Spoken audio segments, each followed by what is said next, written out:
Welcome aboard the National Football Show with your boy Dan Sileo. It's football week. Can you feel it? I wake up this morning, my notifications are going off the charts. I'm just like, what the hell's going on here, man? Aaron Rodgers news, Deshaun Watson news, teams showing up to camp. I mean, college football with all this realignment now, with the SEC and the Big 12 and Oklahoma and Texas, A&M not being told that they were negotiating with their interstate rivals, and all of this content. And I love it. And here we are. It is clearly football season. And by the way, the backdrop of it all is the fact that we got the Olympic Games going on too. I was just asked a question by my boy Krause. I was the weekend. It was awesome, man. Got a chance to watch the Olympics. I'm a big Olympic honk. And we started getting everything ready for the upcoming football week. Teams reporting. Wednesday, Packers. We'll find out some more news. I've got news exclusively that we were told this morning from people that were at the board of directors meeting with the Green Bay Packers today. Why do you think Aaron Rodgers and Devontae Adams were throwing that stuff out at the end of last week? We'll explain here in a minute. Packed show as usual. Bottom of this hour. One of the legendary coaches in all of college football. And in my opinion, you go back and forth between Saban and this guy. And he is, this guy, Dabo Swinney, the head football coach of the Clemson Tigers, will join us. Can't wait to talk to him. Dabo is very outspoken when it comes to the expansion of the college playoff. He's outspoken when it comes to this nil rule.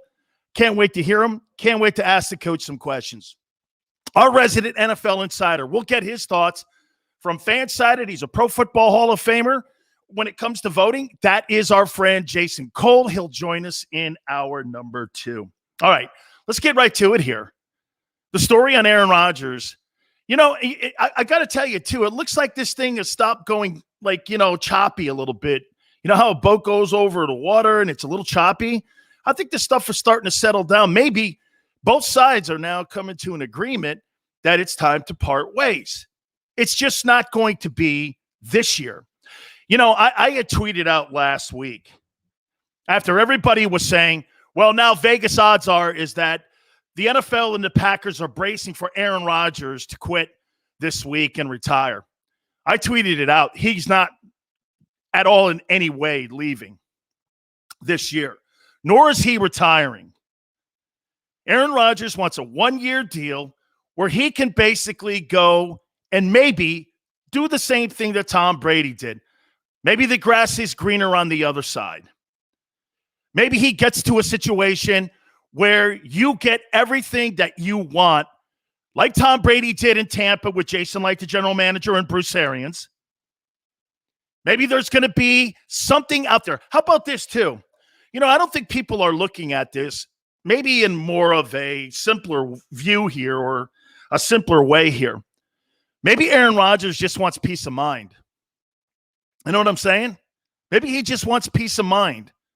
Maybe winning a championship is something that he's going to strive for, but peace of mind has got to be something also that plays into the equation. Look at J.J. Watt. J.J. Watt leaves the Houston Texans, albeit the Houston Texans are a train wreck. He signs with Arizona. You think Arizona really has a legitimate shot this year of playing for a Super Bowl? I don't. He could have went to Cleveland. He clearly was in the conversation up in Buffalo. He could have went to the Green Bay Packers. That would have given them an opportunity. But he didn't. He chose the Cardinals. Why? Arizona, you get to keep your money because it's a tax-free state, income tax state. I mean, he's not going to be taxed. Well, he was in one in Houston, but there's no coincidence that he went to another state like that. Doesn't want to go to California or New York where they take all your money. That's why most NFL players, they go to Texas, they go to Arizona, they go to Florida. You get to keep the majority of your money. Or you go to North Carolina. You play for the Panthers. You get to keep the majority of your money. No state income tax. So, I mean, sometimes it's just peace of mind. I think that's got a lot to do with this here. So at the board of directors meetings today, the Green Bay Packers hold their annual shareholders meetings, and people were inside the building, and Mark Murphy, the president, informed the shareholders that they're working on an agreement that the Packers and Aaron Rodgers are trying to come to some understanding of what the future is going to be for both the team and Rodgers. Here's what Rodgers' camp wants. It's one thing to get a contract extension. It's another thing to guarantee it. You got to remember something here, friends. Just because a team goes, well, we'll extend you 3 years, that's not guaranteeing anything that he'll retire a Packer. That puts the power back into the team to control your contract. These NFL contracts are not fair unless you make it fair. You know how you make it fair? Guaranteed money. You guarantee all 3 years, then you're assured of retiring a Green Bay Packer. Packers didn't want to go down that line. Why? Well, because, one, they have financial issues because of COVID-19 a year ago. That was publicly released last week, heading into the shareholders' meetings. Now, are they going to recoup that money? Absolutely. Absolutely. Next year, his contract kicks into a $37 million a year number, and the Packers, without that number there, and you've got a rookie quarterback, basically a rookie deal with Jordan Love. Not a rookie quarterback, but a rookie deal. He's on that rookie deal still. You're going to be able to save $30 million. That's on your operating budget. This is coming down more to a financial thing here for the Packers than anything else. This is coming down to that. It looks to me like it's even more of a situation where it's over money. And Rodgers just not wanting to be there. Look, this has to get resolved prior to going into the season. I think this has been a major distraction all offseason. You're a couple plays away from going to the Super Bowl. And what you've done is you've walked back your football team talking about now, I go back and do you guys remember how Favre exited Green Bay? I'm going to retire. I'm not going to retire. I'm going to retire. I'm not going to retire. Isn't this kind of the same stuff? Remember how nauseated we were getting? Opening up every single sports talk radio show every day with Brett Favre on whether or not he's going to retire or not. This is kind of the same thing. This is the same stuff, but it's just Aaron Rodgers' drama. So, Green Bay, every single time one of their legendary quarterbacks has to make a decision on whether or not he's going to leave, here we are again. We're sitting here again debating how the exit's going to be. Instead of just saying this, hey, listen, I'll tell you what, let's forego the final couple years of my contract. Let's do a 1-year last dance deal, and let's just bow out and go out, and you'll have all kinds of ratings. It'll be a massive story all year. Might motivate Aaron Rodgers even more. Might motivate the Packers even more. This could be a good thing in a way on the way out the door here. It was never going to end well. But I guess this is as well as it could possibly end. So,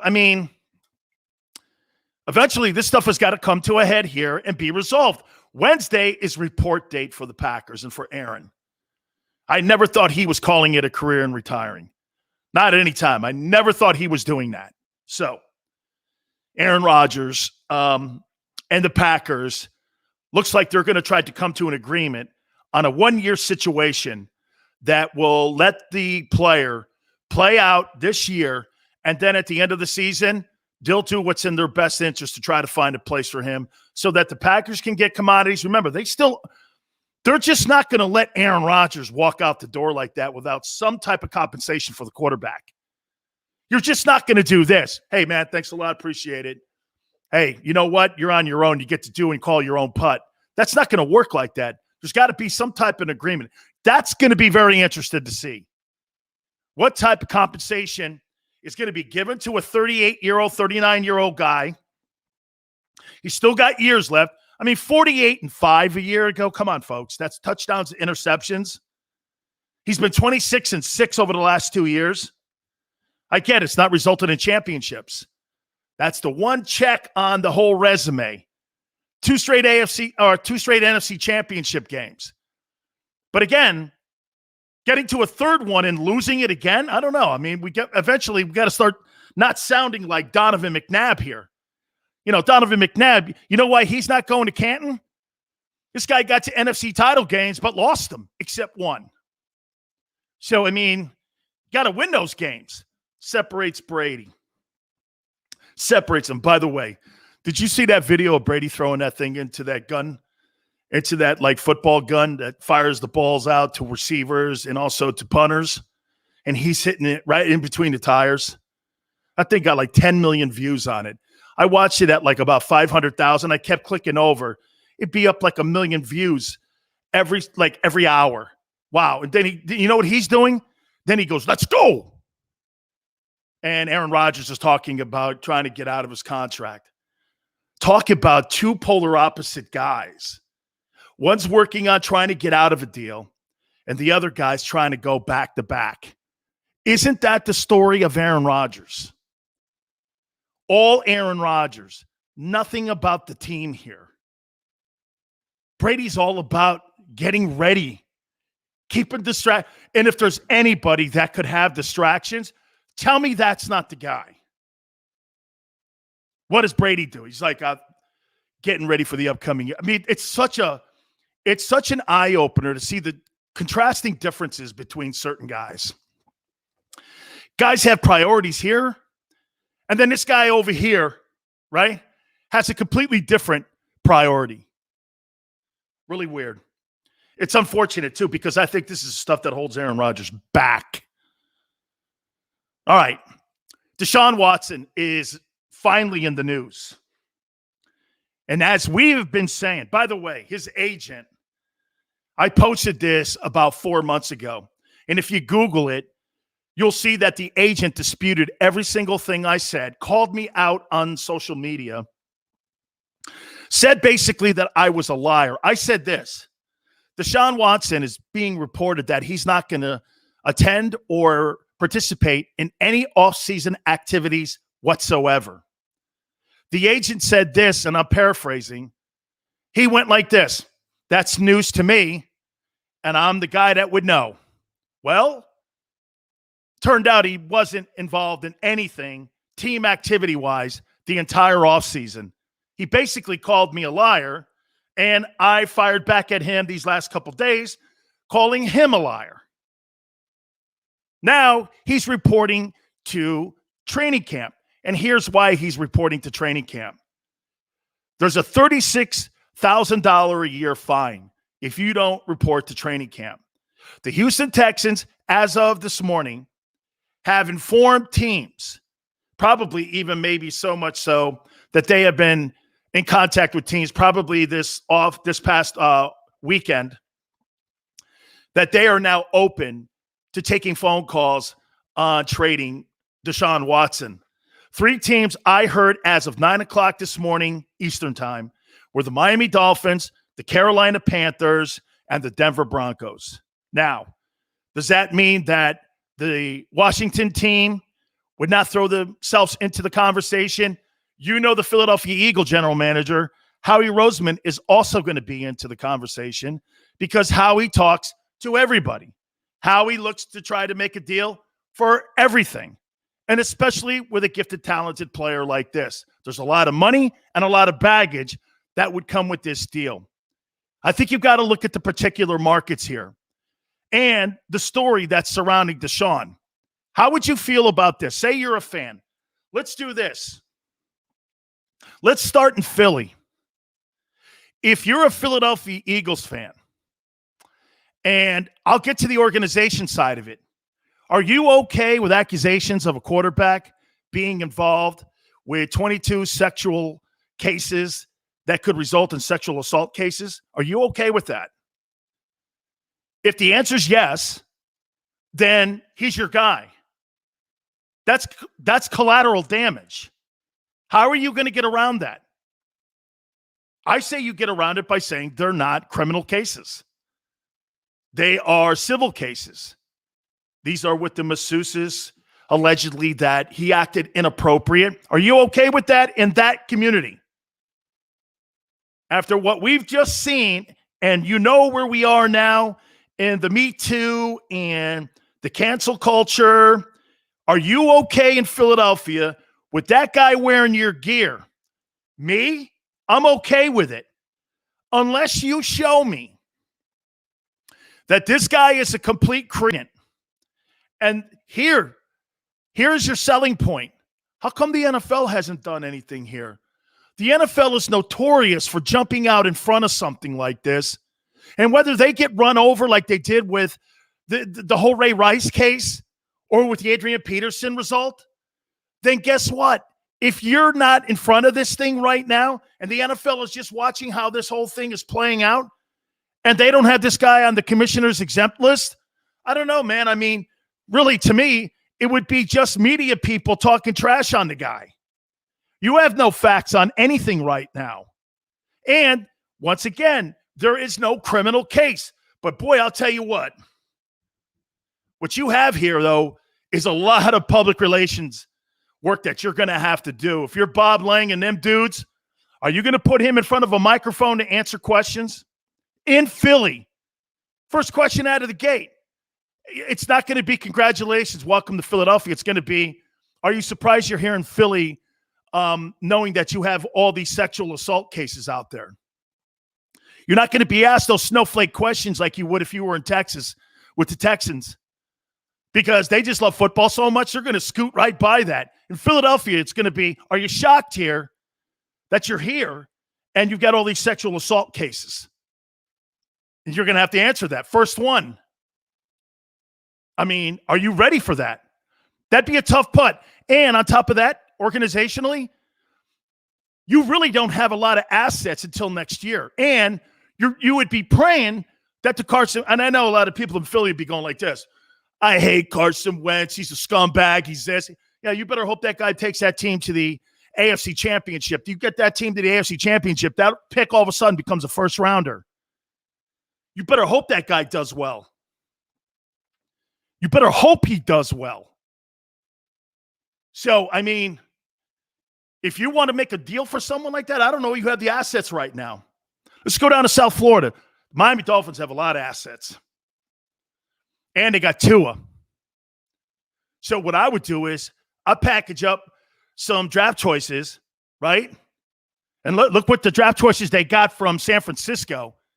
Remember what San Francisco had to give them a king's ransom so that they could go up to 3 to get Trey Lance.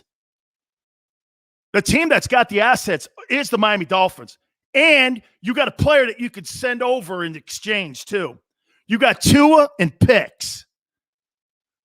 Now, because of the damage that's done to his reputation, is it going to be 3 once? That's a good question. What's the market value for him with all that, innuendo out there on his character? Prior to all that, I would have went like this. It's got to be 3 ones. I asked Jimmy Johnson, would you ask for 3 ones would you take 3 ones for Deshaun Watson? Jimmy goes, no, I'm not trading that kid. That was before all the stuff came out. Now, 3 ones for a guy that's reputation has been damaged? I don't know. How do you feel about it? I mean, can you live with that? And it's Miami. Look at the community down there.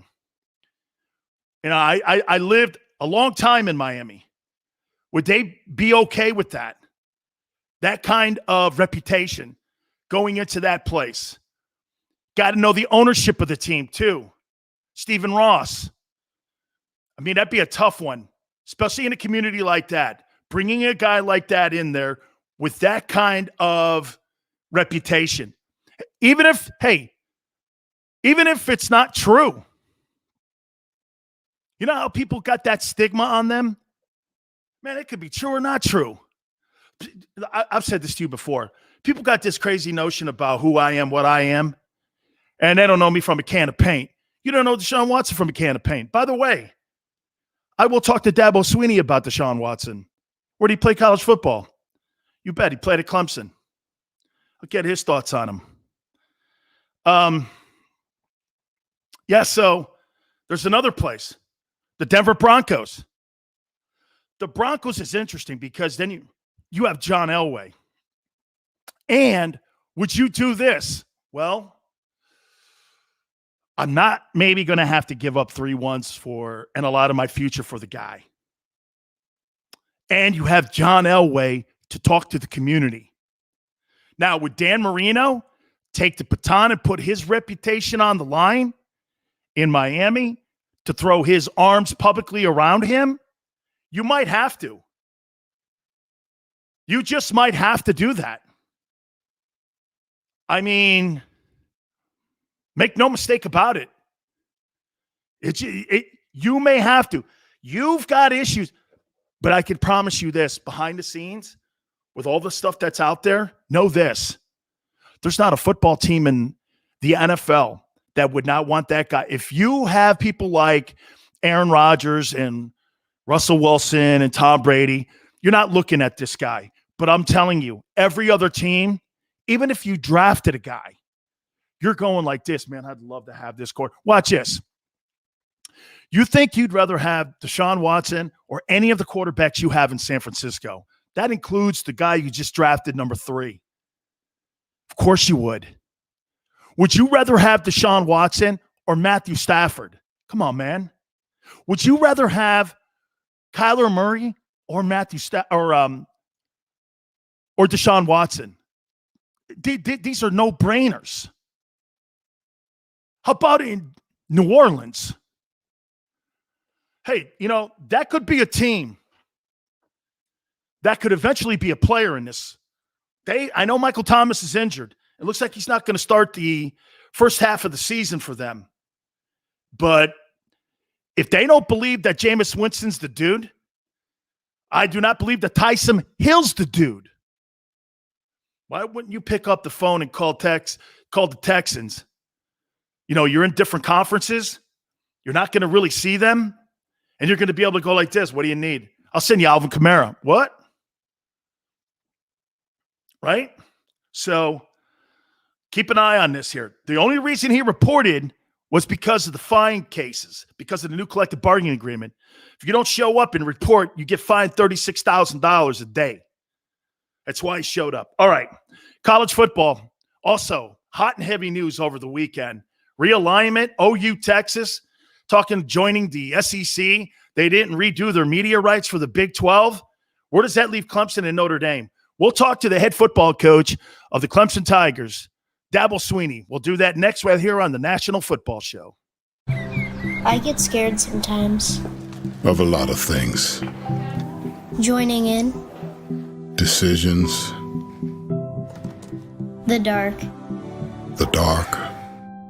But I once heard someone say, but as I always say, it's okay to be afraid. As long as you face the fear. And keep moving forward. Wherever you are in life, count on the name trusted in insurance for over 80 years. Independence Blue Cross. The savoring taste of a good bag of beef jerky is so enjoyable at any time of the day, as long as you can find it. Here's what we suggest. Pure Bull Beef Jerky is our answer, and soon it will be yours. Locally produced in the Philadelphia region, this high-quality, healthy protein snack is easy to secure. Go to steersnacks.com, and you'll see hot garlic, tropical heat, Pure Bull dry rub, and our favorite, Huck and Fod. What's that? Huck and Fod. Go now to steersnacks.com. Welcome to the Wildwoods, the perfect place where you can safely do everything or nothing at all. Catch a wave, take a nap, go for a drive, grab a bite. It's your vacation, and we're doing everything we can to make it a safe one. The Wildwoods. Your vacation, your way. The International Brotherhood of Electrical Workers, Local Union 98, is a proud sponsor of The Labor Show with J. Doc and Krause every Saturday night from 6 till 8 p.m. IBEW Local 98's highly trained and superbly skilled electricians are the best in the business, setting the highest safety standards in the electrical industry. So when you're planning your next industrial, commercial, or residential project, choose an IBEW Local 98 union contractor. Learn more at ibew98.org.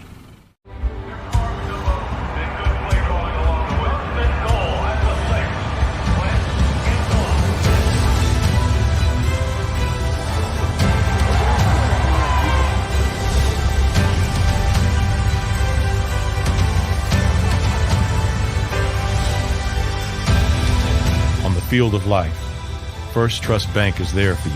Champions on three. 1, 2, 3. Because Philadelphia dreams deserve a Philadelphia bank. This is a key. It's a family tree. It's a pair of wings. It's a secret handshake. And a ticket to anywhere in the world. It's more than a uniform. It's the door to a world most people only dream of. There's Strong, and then there's Army Strong. Try it on at GoArmy.com.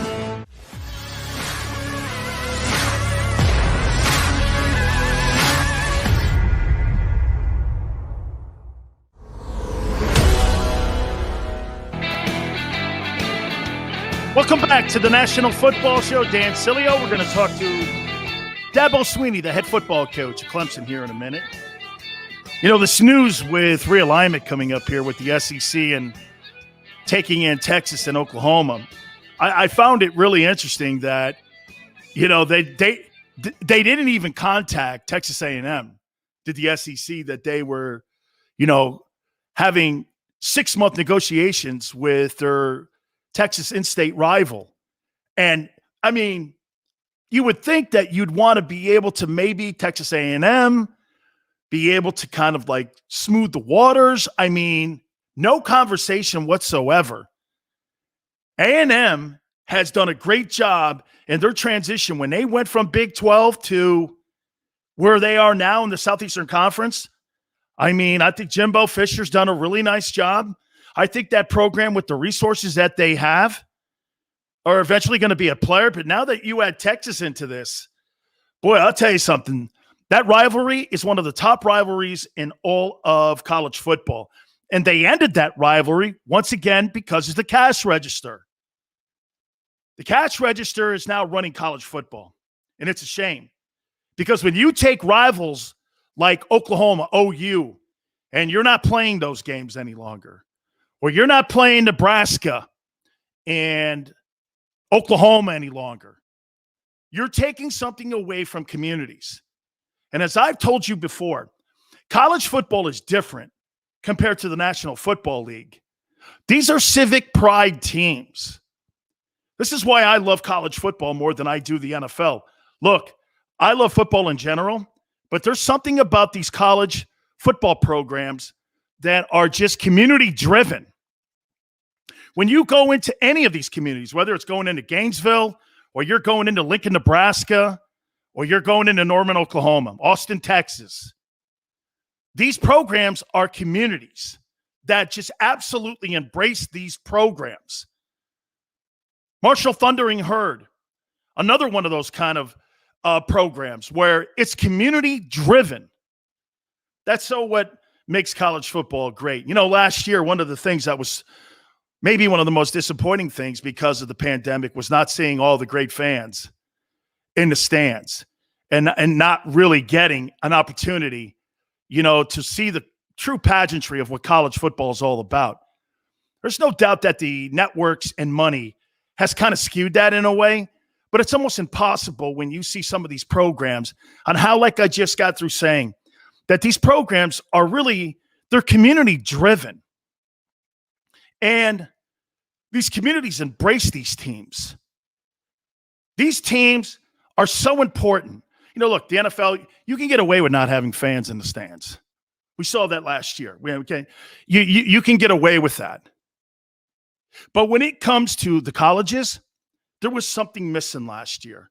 I was really glad to see the ACC and the Southeastern Conference, and for that matter, the Big 12, trying to tee it up and play as many college football games as they could last year.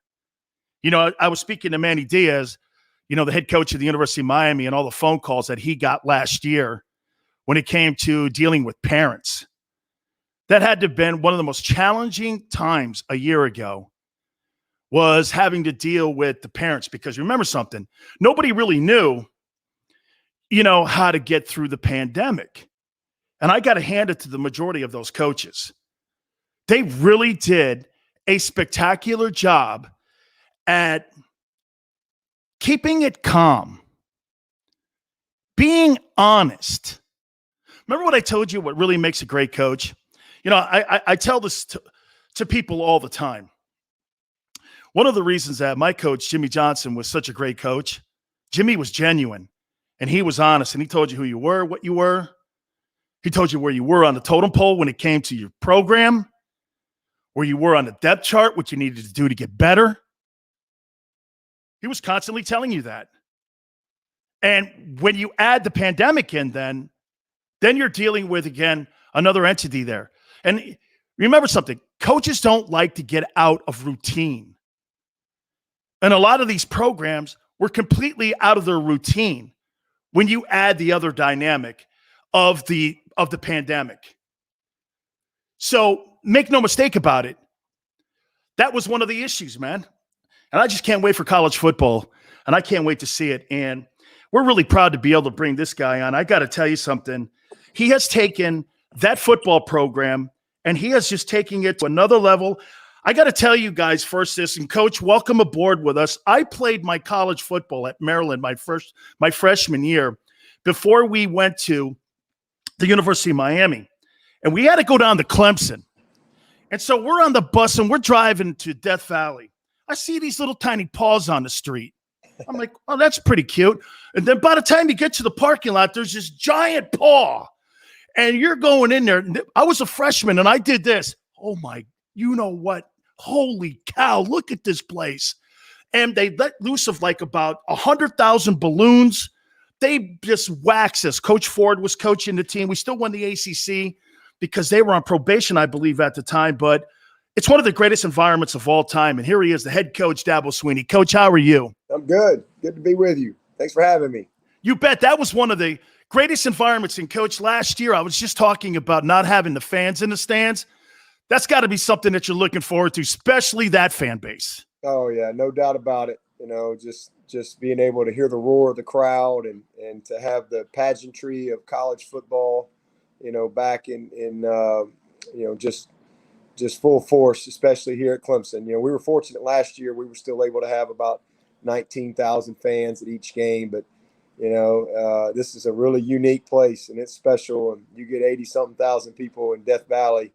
It is a amazing thing to be a part of. Absolutely, Coach. Every coach says it's a new year, it's a new journey. We had Bruce Arians on, you know, and I asked him about how are you going to put some of the noise away. He goes, that was last year's team. This is this year's team, and it's a new journey. For you, is that one of the things that you always look forward to? It's a new chapter in the Clemson book here that every team and every year it's just a new journey that you guys go on. Yeah, it is. And you know, people sometimes will say, is it easier to build it or sustain it? And I always say, I don't know, you know, because we're always building, you know. I mean, we start over every year. And I really think that's the mentality that you have to have. And I look at every team like, you know, if you've had children, like one of your children, you know, they all have the same DNA, but they're all different. And you know, that's the cool thing about it. They all have their own personality. But at the end of the day, it takes the same things to win year in and year out. And you've got to pay the price, you know. Greatness doesn't go on sale. You know, you got to pay full price every single year. You got to have commitment and leadership and discipline and accountability. You know, you got to have a great culture that nurtures all those things, and you got to have the right people. And so, you know, you can't. In college football, you have constant change and turnover, and so I really believe in starting over every year, and that's really what we do. You don't get to carry anything over. You know, all those freshman All-Americans last year, guess what? They don't give sophomore All-American. You know, you know, so it's you know, Tom Brady knows that. That's what I love about Tom Brady is you know, man, I guarantee you he was miserable having to go to the White House and have to celebrate something that happened a long time ago. He's already on to the next one. And that's what it takes. It takes that mentality, you know, and, you know, you can't have a mindset of we're the defending champions or whatever. Man, you ain't defending nothing because this team hasn't done anything. You know, this is a different team for us. We have a lot of different pieces, a lot of different, you know, we have guys that have moved on. And so it is a new journey. and it's a new challenge. And as a coach, you have to accept that every single year and not grow weary from starting over. You don't get to carry anything over. And it's the same thing with the Bucs. Yeah, they won the Super Bowl last year, but guess what? I don't know who they open up with, but when they do, nobody's going to care.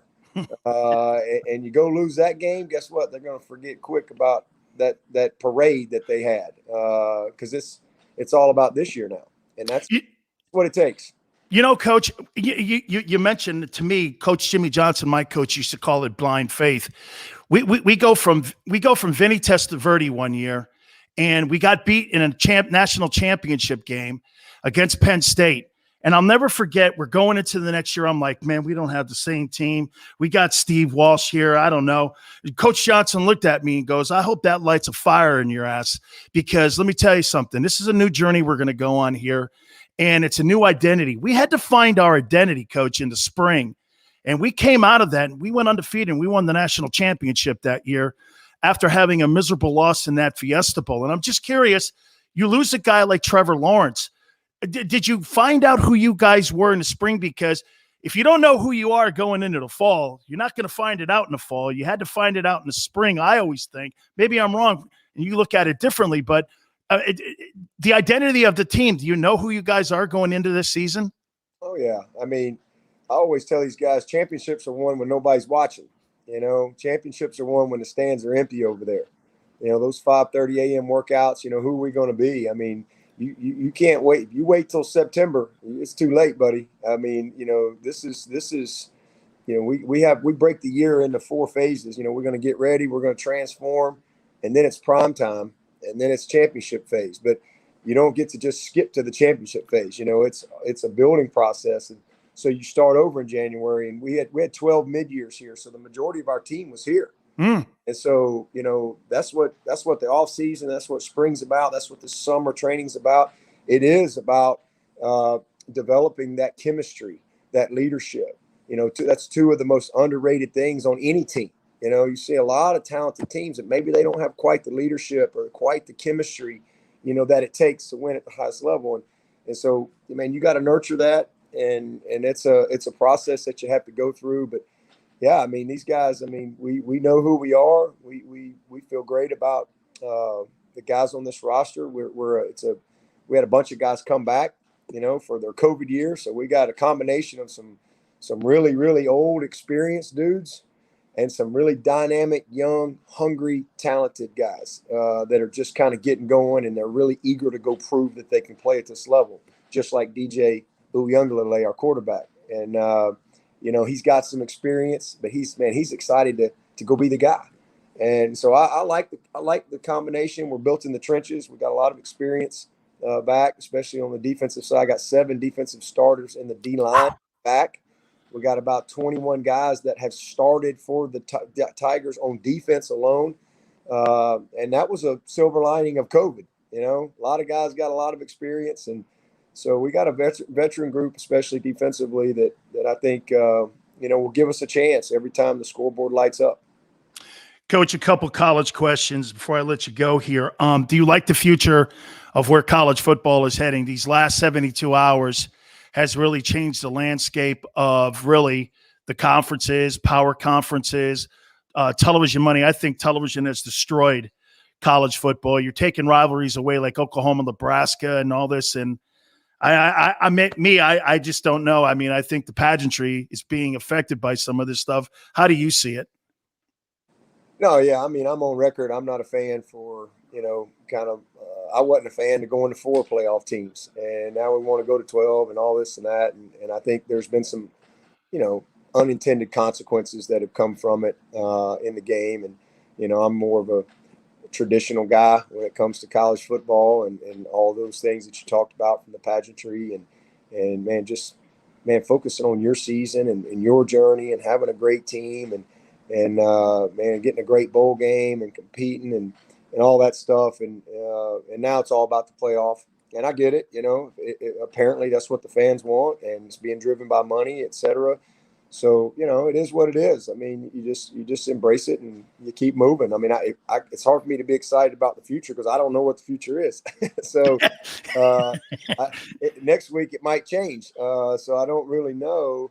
All I know is our future at Clemson is bright, and I'm excited about that because we got a bunch of great, committed young people. We got a great staff, got unbelievable administration, and just a great alignment here. And it's just such a great university. So our future is bright here, and we just, whatever the rules are, whatever, I think ultimately long term, there'll probably be a break, and there'll probably be 50, 60 teams, 65 maybe that can go compete for a, 12 or 16 team type playoff setting. And then they'll have the other 65, 70 Division I teams that'll probably have their own thing. That's probably where it's going somewhere.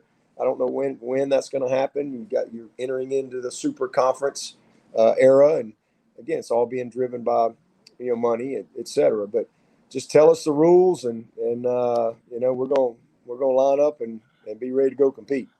Coach, two last questions for you. One of them is this new nil rule. I talked to Coach Saban the other day, and he's saying, geez, we got guys now that are cutting deals. There's agents now. I mean, because I was talking to him because Alabama's playing Miami the opening Labor Day week. And I'm like, so you guys are worried about agents and appearances and paid appearances now. And look, I'm for the players making money. I really am. But boy, there just doesn't seem to be any rails here or any guardrails here for these things here. And I'm just wondering how you're seeing this and how Clemson is dealing with it, because as you mentioned, you got all these players coming back, Coach, but there's these guardrails that you have to put up. I'm not saying stop the kids from making money, but how are you guys handling it?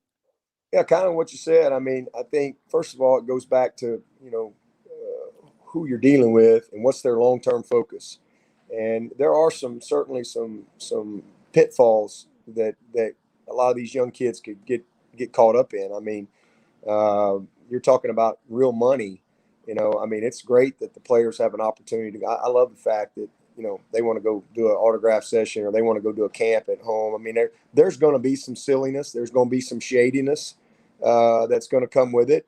And that's unfortunate, but, eventually it'll all settle out and there'll be some type of uniformity, because right now there is no uniformity to it. So it's kind of state to state, school to school. It's kind of, crazy in that regard. But I think our responsibility our responsibility as educators is to, help them, to educate them, to equip them, and to help them navigate and make sure that we have all the resources available to them to do that. Because we can't facilitate or coordinate or whatever. At least you're not supposed to. So I think the biggest thing for us is making sure that we're so well equipped. I mean, our program has been set up for 12 years. A lot of these things that schools are coming out with, we've been doing for 12 years. So this is just another tool for us. But there's the same thing. There's some unintended consequences. I mean, you just look at, number one, not everybody's going to make money. I mean, you're going to have a few guys make some money. And that's great. I personally would have liked to have seen them tie it to the scholarship, and where there's no taxes, but tie it to the scholarship, and then everybody could get it. The left guard, that's keeping that quarterback's jersey clean, the backup wideout that, is a really good player, whatever. But everybody would be able to have the opportunity. And I would have liked to have seen them keep it tied to education and graduation as a part of the scholarship, but that's not what they chose to do. And it is what it is. So again, some guys are going to have the opportunity to make some money, not all. And so we've got to put, it's almost like the purpose of our program hasn't changed. Like if you're going bowling, we know we want to knock them pins down. And so we know what the purpose is. We know what our goal is. Not one thing has changed. But what's very, very real are them gutters, and there's a lot of kids that are going to get distracted for what they want most, for what they want at a moment, and they're going to end up in the gutter. And what we got to do is we got to put those bumpers up so when they kind of get off track, we can keep them on track to achieve the goal of hitting the target. I mean, because at the end of the day, I mean, listen, you can look at the NFL And first of all, only 1.7% of college football players, over 80,000 college football players, only 1.7% are going to play in the NFL. And so, you know, to me, if we know that only 1.7% of these college players are going to be in the NFL, why would we not do everything we can to incentivize education and graduation for those 98% who aren't going to play in the NFL? You know, and keep the main thing the main thing. That's just what I believe. And if you look at it, you know, you look at the NFL, for example, you know, this is a different sport. This isn't basketball. This isn't baseball. This is a very short shelf life. And let's say you are fortunate to go to the NFL. All right. Well, almost 80% of NFL players within 2 years of being done are bankrupt and divorced. Okay, that's real. That's not a make-believe. That's a real stat. And you're talking about kids or men in their mid-20s to 30. All right, and so now we're bringing all of that to these 17, 18, 19, 20-year-olds, and we think that we're going to get a better result than what these professionals are getting. You know, so that's why it's so important that we have to be really, really good at having the type of resources and really helping equip them and keep them focused. Yeah, hey, let's maximize that. That's great, but let's don't give up what we want most for what we want at a moment, and let our focus become short-term money instead of the long-term value of an education, career development, networking, relationships, development as a player. You know, because you take yourself back to 18. Also, let's just say you got $100,000. I mean, at 18, I'd have thought I was a millionaire. You know, and we all know that ain't much money. That's gone in that's like boom, gone. Hey, Coach, I got my signing bonus, and before you know it, I looked over at my signing bonus. I got $200,000, and I went like this. Oh, there's taxes on this? What's that? Man, let me introduce you to Uncle FICA or whatever. You know, let me let you meet him, and it's a real deal. And so, but an 18-year-old, you know, who's not fully equipped to really think like a 30-year-old or a 25-year-old, you know, they're more in the moment. And young people are emotional. Young people are irrational. There's a reason why insurance for 24-year-olds is cheaper than 17, 18-year-olds. It's called judgment. And so that's why we have to come alongside them, and we have to really help them. And so for us, we're still going to get the same kids we've always gotten, because the kids that come here, they really value what we offer, and that's structure, and that's accountability, and that's discipline. It's family, it's education. And, you know, this is just another piece of the puzzle that we've got to help them with so that they can maximize that.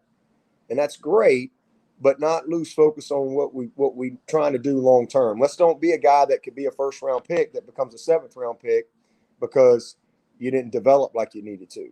You know, so there's a lot of things that I think we've got to, as coaches, as educators, we have to do a great job from program to program in helping these kids. Because again, you know, if you think kids aren't going to get distracted, you're crazy.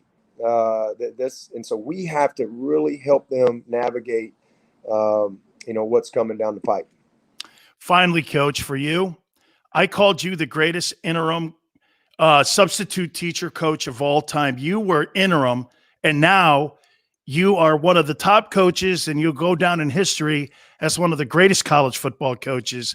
And it just seems that you're a staple. I know that you've had other offers to leave Clemson.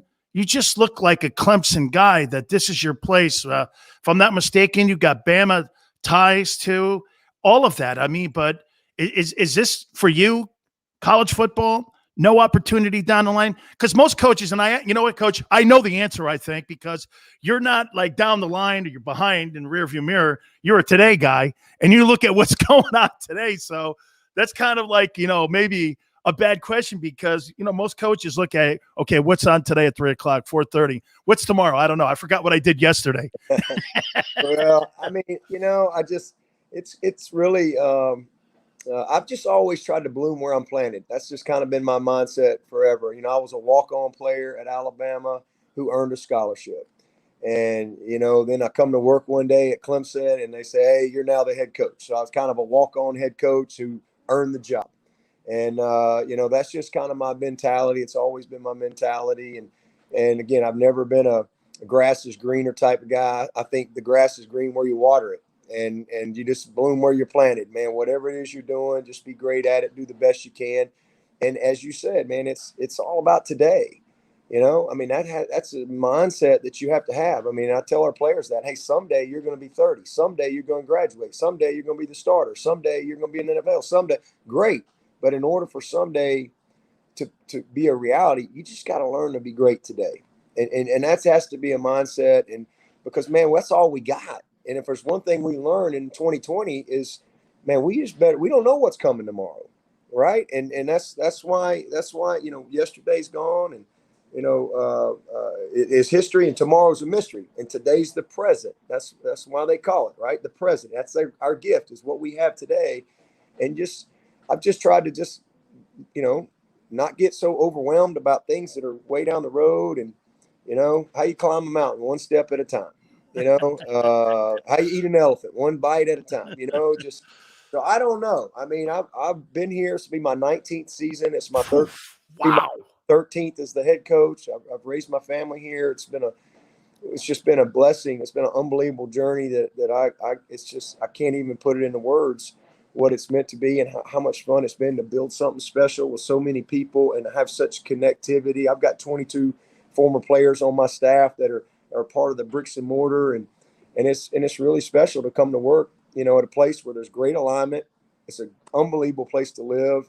And that's what's kept me here. And I always tell people, never say never. I have no idea what's coming down the line. I may get a crappy president or a jerk AD, or they may just say, hey, we don't like you no more. I don't know. So I always say never. And I just try to just be great right where my feet are. And that's how I go about it day in and day out. Did you play for Ray Perkins? No, I played for 1 year for Bill Curry. Okay. I played the rest of my career for Gene Stallings, and then Gene Stallings hired me as a grad assistant, and then he hired me full time, and so I spent 13 years at Alabama, and now I'm starting my 19th year at Clemson. So I've just been at two places. I'm really, really fortunate, really lucky, and been able to raise my kids at one place. My oldest two were born in Tuscaloosa, but have grown up in Clemson, and but I knew Ray Perkins very well, know his family, and rest in peace. And he and I wore the same number. Oh, wow. We were both 88 at Alabama. Yeah, I played for Coach Perkins with the Tampa Bay Buccaneers. And so that means you played with Kurt Jarvis, one of my good buddies. Oh, my God.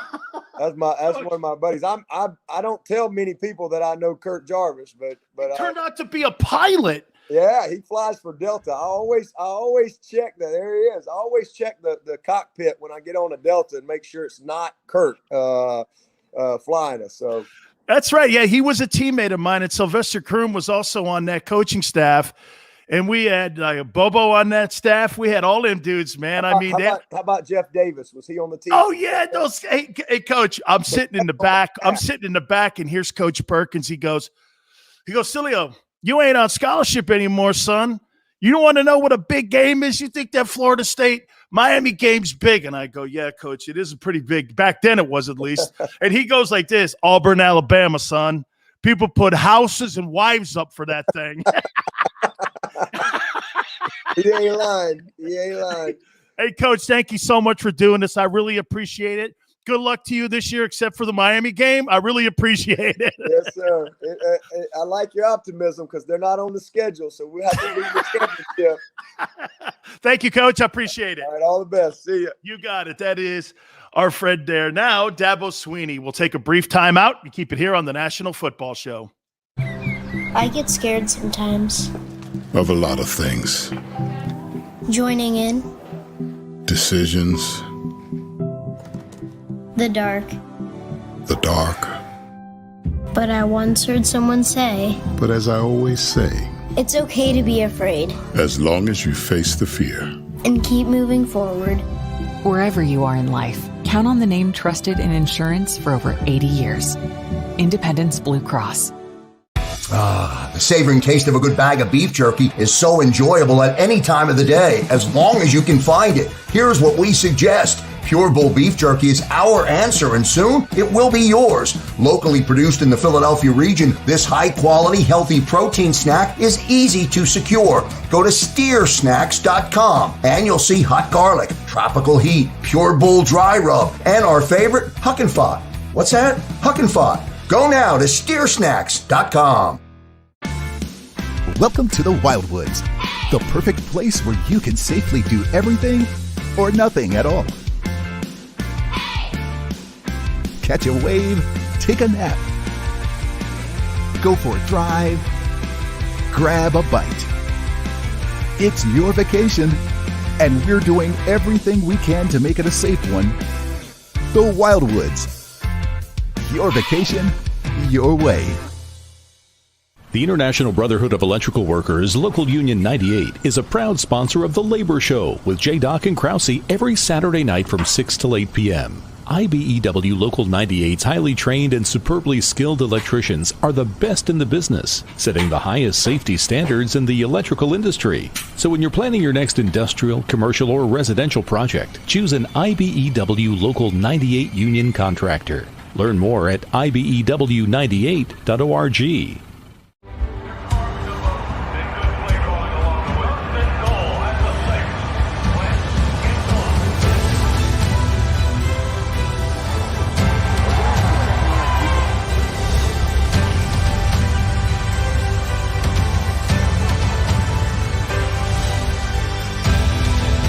Field of life, First Trust Bank is there for you. Champions on three. 1, 2, 3. Because Philadelphia dreams deserve a Philadelphia bank. This is a key. It's a family tree. It's a pair of wings. It's a secret handshake. And a ticket to anywhere in the world. It's more than a uniform. It's the door to a world most people only dream of. There's Strong, and then there's Army Strong. Try it on at GoArmy.com.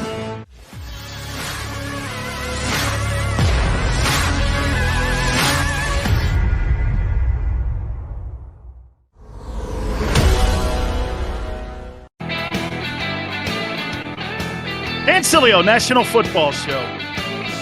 What a great conversation with Dabo Swinney we just had. Doesn't like college football's expansion. We talked a little bit about the nil rule and paying college players. Look, I'm for it too, but boy, man, there's no guardrails on this thing here. And I'm just wondering on distractions for players when they've got to be focused on trying to winning football games. Look, money comes. You know, what's happening, though, now with this new nil rule is that the money's coming first before you even step on the field. You know, I mean, nothing's earned here. Like I was talking about Bryce Young, the quarterback of Alabama here. This guy's got $1 million already in endorsement deals just being the quarterback of the Alabama Crimson Tide, and he hasn't even played a down this year yet. So you're like, okay, how much is that going to be a distraction when you have a season coming up, especially when you're playing for a guy like Nick Saban? You know, there were conversations, by the way, you know, back in the day before Nick got that job and he was at the Miami Dolphins.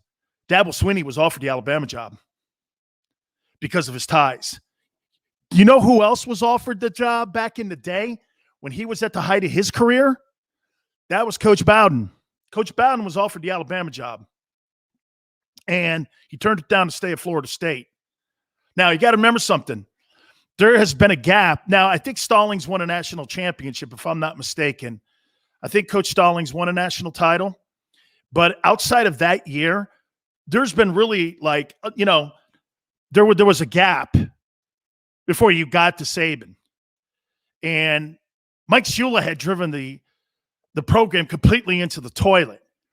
And Dabo's name had been brought up because, you know, like he said, he spent 13 years at Alabama. And his name was prominently brought up. I think Jimbo Fisher's name, too, if I'm not mistaken, was being brought up to potentially go in there and take that Bama gig. So I think Bo Pelini's name may have been in that conversation too. So, I mean, he turned that job down because he knew he was building something special at Clemson. By the way, I just got a really great text from Dabo. Said he really enjoyed it. And I was just talking to my boy Krause. He said, anytime you need me, let me know. He'll come on the program. So we have now a friend in the program now, the head football coach at Clemson. That is Dabo Swinney. I really love his program. And it really is one of the best environments I've ever been to.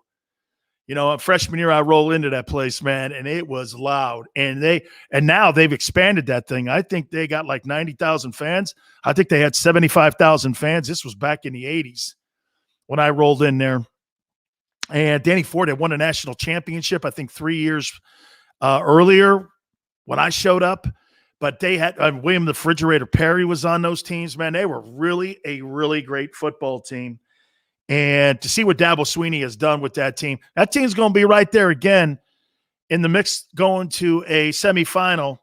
And we'll see what he does as he goes on his journey for the 2021 season. Like I said, I wish him a lot of luck, except in the Miami game. And he's like, well, we're not on the schedule, so I love your optimism. That's right. That'd be in the ACC championship game, having UM take on Clemson. Clemson's a hell of a program, too, and they got a lot of young freshmen. And like he said, the silver lining in that thing potentially is the fact that a lot of the players came back because they were given that and granted that extra year by the NCAA. All right, I want to get back on track again. We'll take a brief timeout and keep it right here on the National Football Show. I get scared sometimes. Of a lot of things. Joining in. Decisions. The dark. The dark. But I once heard someone say, But as I always say, it's okay to be afraid. as long as you face the fear. And keep moving forward. Wherever you are in life, count on the name trusted in insurance for over 80 years. Independence Blue Cross. The savoring taste of a good bag of beef jerky is so enjoyable at any time of the day, as long as you can find it. Here's what we suggest. Pure Bull beef jerky is our answer, and soon it will be yours. Locally produced in the Philadelphia region, this high-quality, healthy protein snack is easy to secure. Go to steersnacks.com, and you'll see hot garlic, tropical heat, Pure Bull dry rub, and our favorite, Huck and Fod. What's that? Huck and Fod. Go now to steersnacks.com. Welcome to the Wildwoods, the perfect place where you can safely do everything or nothing at all. Catch a wave, take a nap, go for a drive, grab a bite. It's your vacation, and we're doing everything we can to make it a safe one. The Wildwoods. Your vacation, your way. The International Brotherhood of Electrical Workers, Local Union 98, is a proud sponsor of The Labor Show with J. and Krause every Saturday night from 6 till 8 p.m. IBEW Local 98's highly trained and superbly skilled electricians are the best in the business, setting the highest safety standards in the electrical industry. So when you're planning your next industrial, commercial, or residential project, choose an IBEW Local 98 union contractor. Learn more at ibew98.org.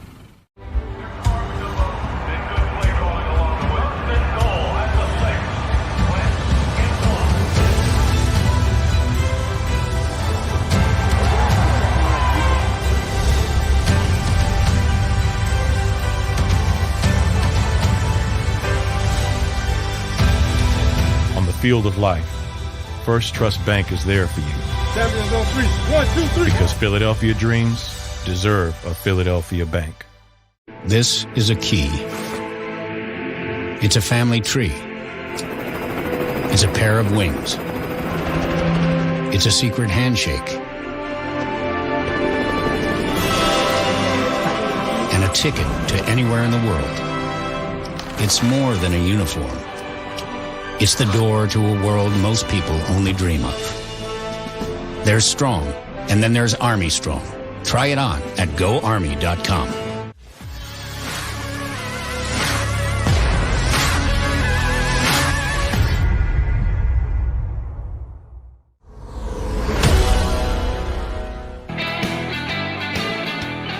Welcome aboard the National Football Show. Dan Sileo here. Jason Cole, bottom of the hour.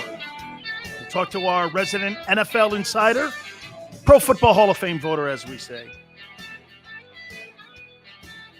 Couple things here. The news that came out this morning that Deshaun Watson shows up to training camp and is preparing for the upcoming season. I really don't know if he's going to play during the regular season. Contractually, he had to show up. That doesn't necessarily mean that Tyrod Taylor, who's also on that roster, is not going to be the main guy taking number one reps. I think, and I haven't heard yet, who is taking the first team reps. So who's ever taking the first team reps is probably going to be your guy that's going to go into the start of the regular season. Like I said, contractually, he'd be fined $36,000 a day if he didn't show up. So I know, when you've got $38 million, I understand this, but you're not going to throw money into a trash can and light it on fire. Why would he? Especially since he's not been put on the NFL's exempt list by the commissioner, or he's not been suspended in any way. So here's the question, though. Should he play this year? I was listening to another talk show host talk about this. You know what he said? He shouldn't. And I went like this. He's just going off, this talk show host is just going off of what he's feeling, not what he knows. And what I mean by that is, you ever watch that movie Training Day with Denzel Washington? It's not what you know, it's what you can prove. Okay? It's not what you know, it's what you can prove. And so far, you can't prove anything, that he's done anything illegally here. My problem with these next two segments that we're going to do here is going to be with the NFL Players Association. The NFL Players Association, where are they in this conversation here?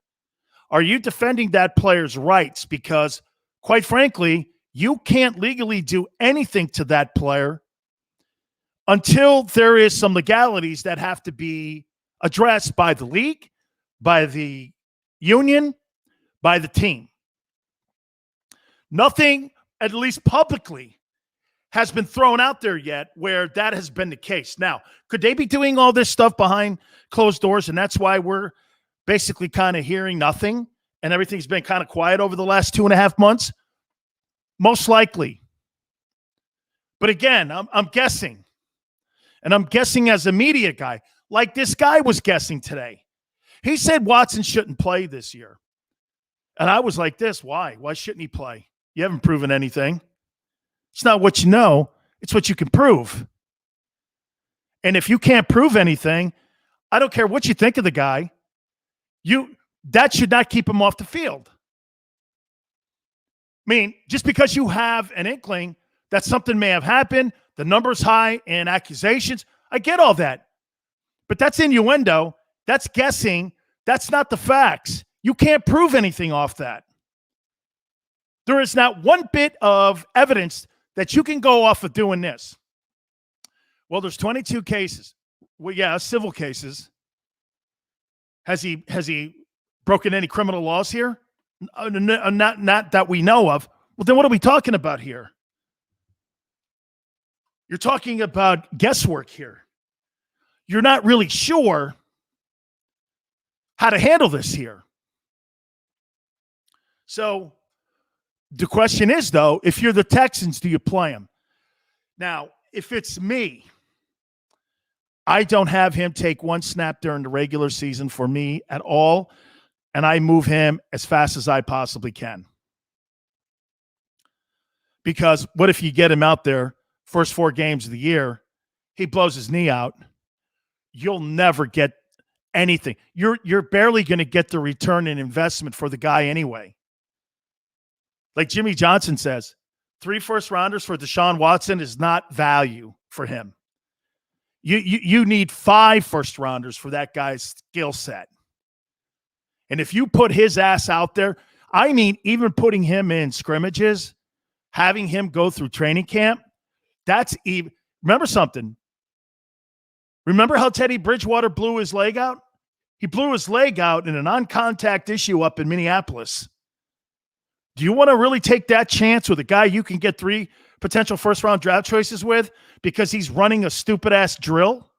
I don't know.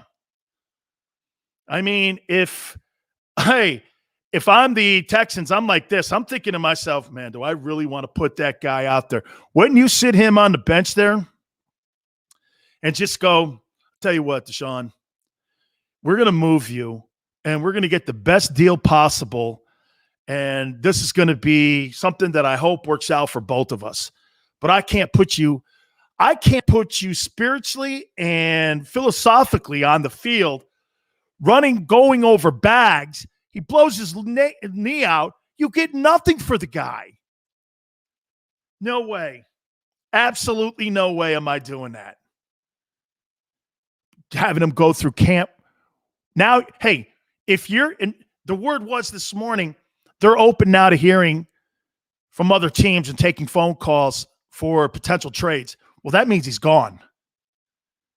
Because if you have a guy like that on your roster, nobody, if he didn't have those 22 cases, there's no way on the planet the Texans move him. You're not moving that guy.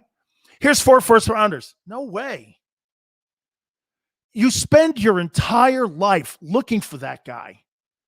And when you have him, you're going to trade him for draft choices? What are you going to start selling to the Texan fan base? Prospect night? You always see those particular teams that always have stars. They get to their max in their deals, and all of a sudden they've got to give him a new contract. And what do? They end up moving him. The Rays are notorious for this. However, the Rays are the best organization in all of baseball. They are. But you know what? They have the worst fan base in all of baseball. Why is that? Because every time one of these guys' contracts come up, they move them. David Price, pick a guy. Snell. Yeah, but get this. There they are in first place again as of yesterday, tied with the Red Sox. And you want to know something that's even more remarkable about that franchise? They got a $62 million payroll. Yankees and Red Sox have a $200 million payroll. And they're consistently in the conversation for the American League title every year. They don't need the Bryce Harpers. They don't need the Nolan Arenados. As a matter of fact, I think the only guy that they ever had where they paid big money to for a while was Evan Longoria. And I knew Evan, and Evan was like, I'm shocked I'm even here. Look at this. Evan signed this thing for me here. He won a gold glove, and he gave this little trophy to me here. And see that? He signed it for me. And Evan was even shocked. Evan was even shocked that he was there as long as he was. Because that's not the Rays' way of doing things. They took a page out of what John Shearholtz did, the former president of the Atlanta Braves. Remember what they do? They just have the third baseman, and everybody else was interchangeable parts outside of their starting pitching. Smoltz, Glavine, and Maddox, that was it. Right? The rest of those guys and the rest of those pieces were all interchangeable. That's what the Rays do. Certain organizations get it. Know how to do it right. Okay? Texans ain't one of them, unfortunately. You better not move. You better not be in a position where you're thinking that you're going to try to still keep the kid and put him out there on the field. How many people truly believe that guy's going to play one down again for the Houston Texans? Not me. No flipping way. No way whatsoever. Why should he? He shouldn't even be on the practice field. Should he play, though, this year? Again, we hit on this in the first hour. There's conversations that maybe, like, the Eagles would be interested. Like I said, I don't think the Eagles have enough assets until next year. I just don't think they have enough.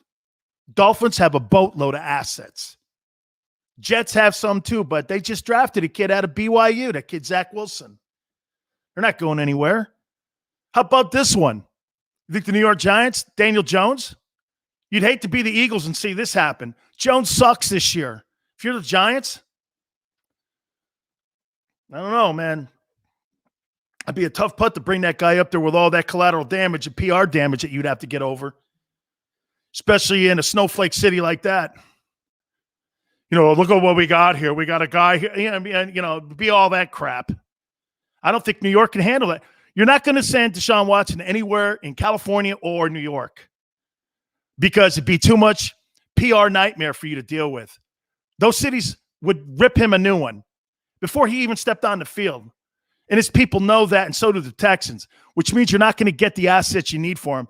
So to me, California and New York, you're out. So where does he go? My bet, I say he goes to Miami. It's a city that could tolerate that. It's a city that would understand that. They could do a PR, revamping of his character. Go to a place, get a new beginning, get a new start. Plus, what's one of the most important things? He's from the South. He'd be right around the neck of the woods where he played his college ball, where he's from. Family come see him. He'd be around family members. It'd be something for him to deal with. So I don't know. I mean, should he play? Yeah. I'm trying to think, would Jimmy Johnson play him? Yeah. Now, if something comes out where this guy raped some women, then we're talking a whole different conversation. But what I know here, what you know and what I know right now, yeah, right? You hear some of these do-gooder, like, snowflake media guys. Well, I don't know if he should play. What are you, a cop? What are you, a private investigator? Or are you just like some dumbass radio guy? You don't have any more information than what you have on Watson. So until I hear something on him, I'm going to give that guy the benefit of the doubt. But Sills, there's 22. I don't care what you say. I want to see some facts. I'm not going to be one of these internet drive-by people that are going to castrate somebody without any kind of facts. Remember I told you, Lonzo Harris, training day. It's not what you know, it's what you can prove. Can you prove anything so far? Because if you could, he'd be on the commissioner's exempt list right now. Am I right? All right, let's move on. Oh, yeah, hold on for a second. I got to text my boy Krause here because it's vaccinations. Hold on for a second here. Hey, Krause, it's vaccinations. They're back, baby. Yeah, let's see here. He's probably throwing up now. Keep it short. Okay. I'd like to keep it short, but unfortunately, the National Football League and the union are not going to keep it short when it comes to vaccination conversation. So let me ask you something here. So over the weekend, Cole Beasley and DeAndre Hopkins and some of these other players having to deal with questions as they go into training camp about vaccinations. Okay, let me ask you something here. And now it's being reported that the Tampa Bay Buccaneers and the NFL are going to fine players if they don't have their mask on, $14,000 like a day if you don't have your mask on for every violation, I should say. And that this is going to be a new league rule. So you push that by the NFL Players Association. Let me say this about the NFLPA. It's the weakest union on the planet when it comes to defending their players. You'll defend a guy who's got 22 sexual pending potential cases against him for sexual misconduct. But you won't protect a guy who basically has done nothing illegal because he doesn't want to tell you if he's been vaccinated or not, or maybe doesn't want to. By the way, I'm not anti-vaccination. I don't want you to think that. No. What I don't like is I don't like how the league's acting, and I don't like how the Players Association is acting. You know, I was in a conversation with a family member the other day about, you know, the mask, the not mask, and all of a sudden now with the spikes. I'm not mad at Anthony Fauci. I'm not mad at Biden. I'm not mad at any. I'm mad that we're getting mixed messages because you know why when you get mixed messages? You scare people when you do that. Confusion scares folks. You're scaring people when you do that. And it's a prime apparatus when it comes to how the media acts. How do you think CNN, MSNBC, Fox, and all these people made billions of dollars scaring folks with the coronavirus and having those death numbers coming down with vaccinations? You know those little charts that they had on the side of the TV screen? They were scaring people. I turned it off because I couldn't stomach it anymore. And watch here. Here's a typical going to break. More cases have broken out. And depending on what the network is, watch this. Here, tell me what network I am. More cases have broken out in Florida for the coronavirus. We'll be back on CNN. Or here's Fox. More cases for coronavirus have broken out in New York because of the governor. Back after this, Fox News. That's what they were doing. They were playing politics on the air with blue and red states and not telling the American public the truth. Here, who gives a you-know-what? What state has people when it comes to cases going up? This is a pandemic that should be dealt with without affiliation of party, without your religious convictions. This should be dealt with as human beings. But what we do is we scare people. So now we got a union here. As I said, and I'm a member of that union. I posted my union card on my Twitter page at Dan Sileo Show. Yeah, I'm a union member. Don't tell me I can't talk about it because I am a union member. I'm a lifetime NFL Players Association member. So my card says. And for them not to back these players and allow the NFL just to throw fines at you, so you're okay with so you ran that by all the union members in the NFL, that was cool? You thought that was cool? That you would just go ahead and jump in bed with the NFL because the NFL wants them. Hey, and for the record, I'm not really pissed at the league for doing it. Where's the union? That union's there to protect players' rights. So you'd rather protect the players' rights that's got 22 sexual assault cases, but a guy who hasn't done anything wrong, you're not going to defend him, and you're going to go and jump in bed with the NFL. That's my problem. That's my problem with the league. No, I'll take that back. That's my problem with the Players Association. It's the worst union in all of American sports. They don't really have the best interest of the players. They have the best interest of the NFL owners. Roger Goodell at least is paid by the owners. DeMaurice Smith is paid by the players. And his objective is this. Well, if I give in to this, maybe I can get something else down the line. So he sacrifices people. Hey, we may have to do this here, but we got a new CBA coming up with these television packages. Okay? Let's just give in to this. We'll let them have this. This could be their, their silver lining thing here. And maybe if something more important comes up down the line. Oh, you mean protecting your civil liberties? These HIPAA laws. You see Dak Prescott quoting that? He was asked the question if he had been vaccinated. You know what Dak said? That's a HIPAA comment. Constitutionally, you can't ask anybody about their health status, or if he doesn't feel like divulging his health records, he doesn't have to. It's against the Constitution to do that. Nobody in this country cares any longer because remember I told you, man, we kind of cut that space in half now. Nobody really cares. We violate people's space now. Really sad on how it gets done. All right. We're going to go over all these issues. Aaron Rodgers, we'll talk to him a little bit about what's going on, how the league is handling all of this with the vaccinated and non-vaccinated players. Deshaun Watson, maybe a surprise team And how about this? The Dallas Cowboys. I got to get Jason Cole's thoughts on what he heard Jerry Jones say the other day. We'll do that next. We'll talk to our friend Jason Cole. You keep it here on the National Football Show. I get scared sometimes. Of a lot of things. Joining in. Decisions. The dark. The dark.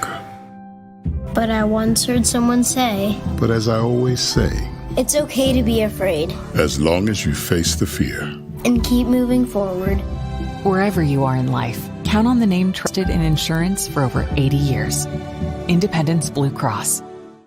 The savoring taste of a good bag of beef jerky is so enjoyable at any time of the day, as long as you can find it. Here's what we suggest. Pure Bull beef jerky is our answer, and soon it will be yours. Locally produced in the Philadelphia region, this high-quality, healthy protein snack is easy to secure. Go to steersnacks.com, and you'll see hot garlic, tropical heat, Pure Bull dry rub, and our favorite, Huck and Fod. What's that? Huck and Fod. Go now to steersnacks.com. Welcome to the Wildwoods, the perfect place where you can safely do everything or nothing at all. Catch a wave, take a nap, go for a drive, grab a bite. It's your vacation, and we're doing everything we can to make it a safe one. The Wildwoods. Your vacation, your way. The International Brotherhood of Electrical Workers, Local Union 98, is a proud sponsor of The Labor Show with J. and Krause every Saturday night from 6 till 8 p.m. IBEW Local 98's highly trained and superbly skilled electricians are the best in the business, setting the highest safety standards in the electrical industry. So when you're planning your next industrial, commercial, or residential project, choose an IBEW Local 98 union contractor. Learn more at ibew98.org.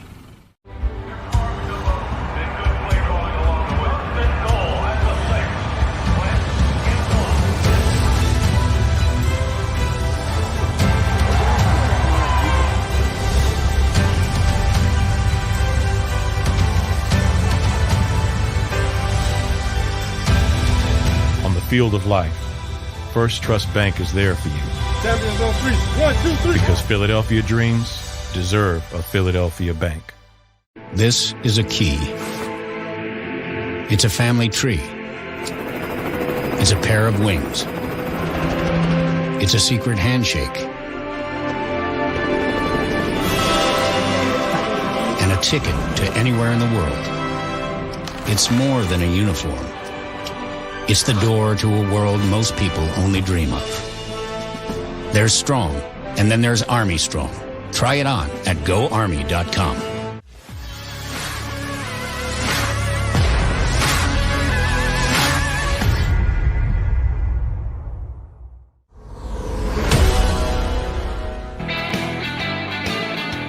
Welcome back to the National Football Show. Dan Sileo.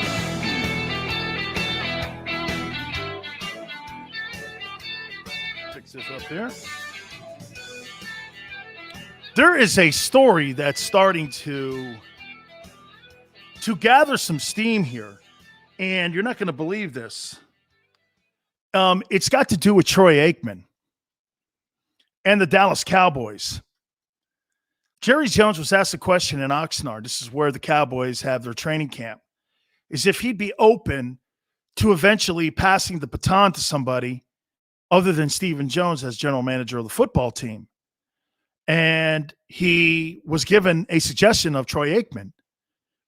And Jerry goes, I would think about having Troy Aikman as my general manager. He knows the Cowboy way. He knows what I'm looking for. He knows what would be in the best interest of the team. He's been around some really great people, and he's had an opportunity to watch the game from 30,000 feet. Remember something about John Lynch? John Lynch worked at the Fox Broadcasting Company, and he was a color analyst. And John had no general manager experience. He had no head coaching experience. He had no organizational skill when it came to running a team at all. He was in the booth for like 10 years or 5 years, whatever it was. I think since he retired, he started doing stuff with Fox. And I've talked to John about this. He had no experience. All of a sudden now he's been given a contract extension. The York family / the Bartolo family are in love with him. They love what he's doing with the organization. And look at the 49ers. The 49ers have been to a Super Bowl under his watch. And so do you have to have experience to be a general manager? I think what you have to have is people skills. I think if you're a football person at heart, and I think if you understand human nature, I think that you can evolve into a position. Look, I think it first starts with communicating. If you're a communicator and you got that ability to be able to communicate, I think it all starts there. I think everything else fills its gap. All right. My friend Jason Cole has this book right here. John Elway here, Relentless Life. Please get it. Go to Amazon. It's one of the best books when it comes to defining what made John Elway, his journey. I love books when it comes to their journey. He joins us now here, Jason Cole. Jason, I was just bringing up this with Troy Aikman. There's a rumor out there now that Troy Aikman, Jerry Jones was at, well, it's not even a rumor because Jerry was asked the question at Oxnard yesterday, would he ever consider passing the baton to Aikman as general manager of the Dallas Cowboys instead of his son? His son would oversee it and stuff like that. Could you ever see Jerry eventually passing the baton to somebody that, I'm not saying has more energy. I don't know if anybody will ever have more energy than Jerry Jones, but could you see him over the next 3 or 4 years doing that? No, not as long as he's alive. Oh, so this is going to be like a Supreme Court appointment, right? You're going to the end here with this. Pretty much, unless unless he recognizes that he's become like Al Davis and not capable of running the organization anymore. And even Al didn't recognize that at the end. Look, I think Jerry talks about a lot of things where he compliments people, all right, and makes them feel good about themselves. And ultimately, he's the one who's in charge. And to a certain extent, look, Stephen Jones, his son, already has wrested a fair amount of control away from Jerry in terms of final decisions and tried to make sure people who run personnel have the biggest say in the decisions that they make. But if Jerry really, really wants something, Jerry gets it. Now, he's been overruled on some things, like on Johnny Manziel, he was overruled. But on most things, I think he's in line with what the personnel guys say, and therefore he makes it his decision. Let me start with Deshaun Watson here. He reports to camp, and I think that's contractually that he has to, or he'd be fined $30,000 a day for not showing up. First off, let's start here. Do you think he starts the regular season as a member of the Houston Texans, or do you think he's somewhere else? Oh, he's probably with the Houston Texans. Again, if this deal was going to be made, it would have been made already. I think the rest of the league is waiting to see what's going to happen to him and whether he's going to be punished. They don't want to take on this issue until it's resolved. Now, I would have done it the other way because I would have tried to get him for less. But I also think that the Texans are not going to give him away. Certainly not at this point in time. So it doesn't make a lot of sense in my view that there's going to be any kind of move of Deshaun Watson other than the NFL saying, okay, this is too hot an issue. You can't play right away, so we're going to put you on the commissioner's exempt list. Jason, do you think, how about this for you personally? Not, we don't know, like I'm going to use Alonzo Harris at a training day.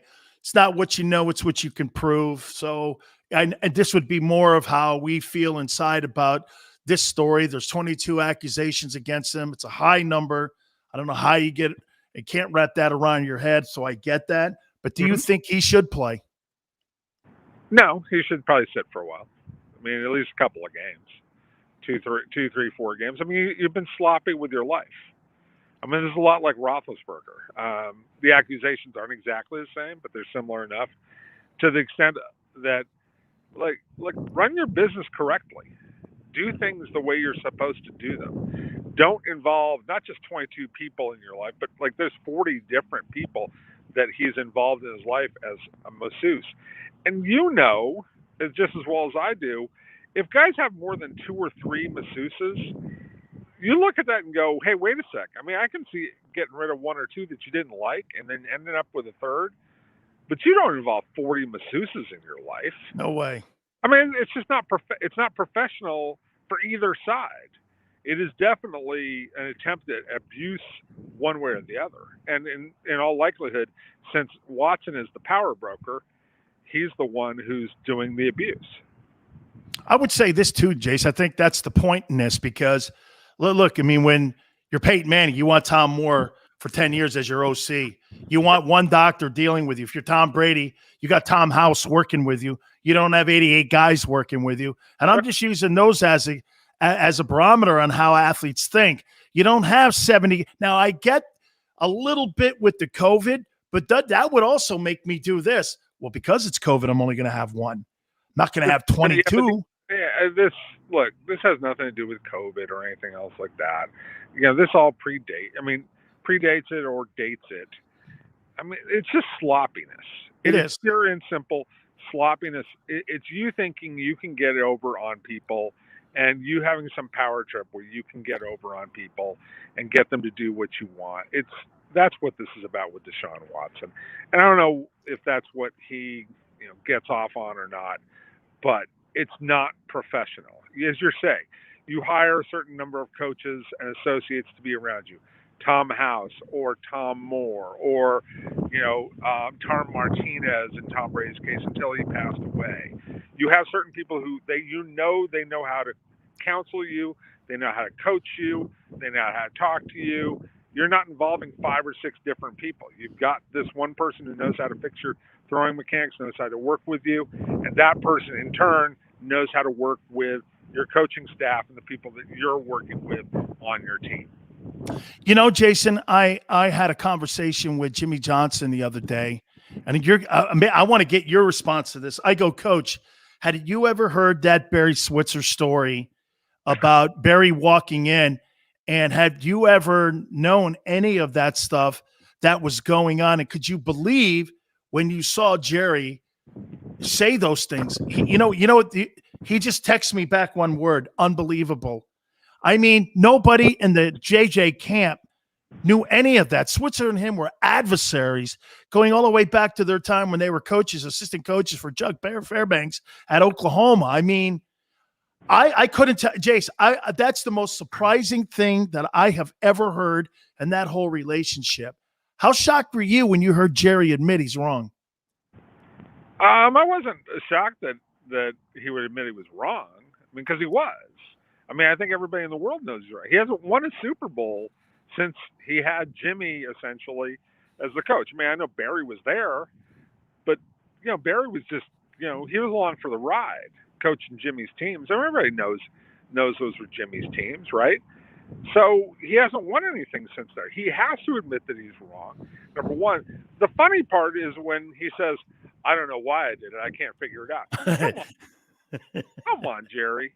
Now, I know he's smiling and joking while he was saying that because he does know why he didn't do that. He does know that his ego got in the way. I mean, even his wife told him that his ego got in the way back when it came to him and Jimmy. So let's get real about that. But I thought it was surprising. It was funny. I thought it was a great story. I mean, I'm assuming it's true. But, with Jerry, sometimes you don't know what's true and what's not. Absolutely here. Aaron Rodgers. But I find it funny. Jason, how this guy is so plotting. Him and Devontae Adams last week, they do the whole last dance. There's a board of directors meeting today with Mark Murphy and the Packers. There was all this going over the weekend. Are you buying some of the reports that they're trying to work a 1-year scenario out where he plays the 2021 season and that the Packers in turn promised to, I mean, this sounds to Aaron Rodgers' favorite, and I can't see the Packers bending that much over. What are you believing in this whole way and how this thing is going to resolve itself? It's absolutely 100% logical. This is what you do. Because you drafted Jordan Love for a reason. Yes. If you think that Jordan Love's any good still, unless you think, oh boy, we made a really big mistake. If you think we made a really big mistake, then you sit there and say, maybe we re-sign Rodgers to a new contract to keep him around and make him happy. If you're happy with where Jordan Love is at this point in time, and I think that Matt LaFleur is, probably arrogant enough to believe that Jordan Love is an easy successor, like most coaches believe in their own BS, right? That you sit there and say, okay, we'll play one more year out with Rodgers, and then we'll make the transition to Love. And to be quite honest, for LaFleur, he just bought himself 3 more years. Yeah. Because he gets the final year of Rodgers, and then he gets 2 more years of Jordan Love to see if that guy's any good. Maybe even 3. He might be there for 4 more years as a result of this decision. Now, he doesn't make the final decision, but it plays right into his hands. And to a certain extent, it does the same thing for Gutekunst. And I think the most important thing for them is it takes the pressure off of everything. Rodgers shows up, and they have peace. If Rodgers doesn't want to show up, it makes it even more difficult for them. I mean, it could get uglier. But Rodgers was going to play this year all along. If he really didn't want to play for them, he would have forced his way out, a couple of months ago. This would all be over. But he waited, and he got a reasonable solution that, a reasonable solution to the problem where he gets his freedom while he's still got time left on his career. And the Packers get the transition to Love, and everybody kind of goes away a little bit happy and, or at least satisfied that they got what they wanted. 2 last questions for you here. And I'm going to already say I can feel that we're going to disagree on this. And this is over these vaccinations in the union. I disagree with you on most things, but that's okay. I know you do, because we are on polar opposites politically here. And that's cool, because that's what makes us really friends here, because you see, unlike everyone else in this country, we have dialogue. Okay. You and me talk things out here. Let me throw this at you here. So on these vaccinations, I'm not pissed off at the NFL, or I'm not even pissed off at the teams that are going to fine these players for not wearing masks, $14,000 or whatever the number is. I'm ticked off at the union. These players have done nothing illegal. And how are you going? So you're telling me you'll support a guy with 22 pending cases against him and defend him, because that's your job as a union, to defend. Well, I'm not saying you defend right or wrong, but you're defending his rights as a union. That's your job. I'm a union member still to this day with that union. Yeah. You're telling me that you're going to slide into the pocket of the NFL and you're going to allow teams to fine you without having put that in front of all the players and put that to a vote? Where does that power come from? Look, part of the problem is that the majority of your players want other players to be vaccinated. So it's not simply that you're defending one guy, you're defending the majority of guys. It's sort of like the personal conduct policy. Gene Upshaw allowed Roger Goodell a lot of freedom to put in the personal conduct policy. Back when, was it? It was Pac-Man Jones and, I can't remember the name of the defensive lineman from Chicago. A bunch of, 3 or 4 guys were in trouble at the same time. Wide receiver out of Cincinnati. But, in particular, Pac-Man Jones, right? And part of the reason that Gene allowed so much freedom for Roger to write... Was it Tank Johnson? Tank Johnson. Good dude, but, got in trouble. Yeah. But, these several players who got in trouble, right? And one of the things that Gene said is, look, the majority of my players don't like it when guys are getting in trouble. They don't want to defend these guys because it reflects badly on them. It does. When guys get in trouble, it's like they think, everybody in the NFL is a thug.